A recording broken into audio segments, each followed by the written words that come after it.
Hello friends, আমি অঙ্কিতা। আমার নতুন একটা ব্লগে তোমাদের স্বাগত। আজকে একটা হেলদি রেসিপি শেয়ার করি। তাহলে চলো। 1 কাপ পরিমাণে ওটস নিয়েছি, খেজুর নিয়েছি, কাজু, কিশমিশ, vanilla essence, baking powder, baking soda নিয়েছি, একটা কলা। মিক্সি জারের মধ্যে দিচ্ছি 1 কাপ পরিমাণে ওটস আর দিয়েছি একটা কলা। কলা স্কিপ করে তোমরা দুধ ব্যবহার করতে পারো।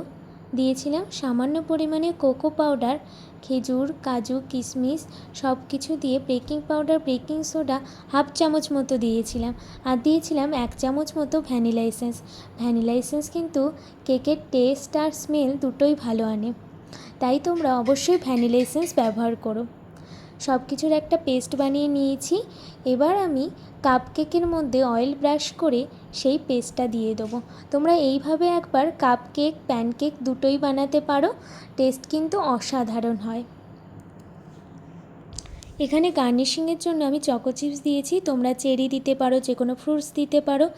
এই একটা রেসিপির মধ্যেই কিন্তু কেক, কাপ কেক দুটোই কিন্তু হয়ে যাবে।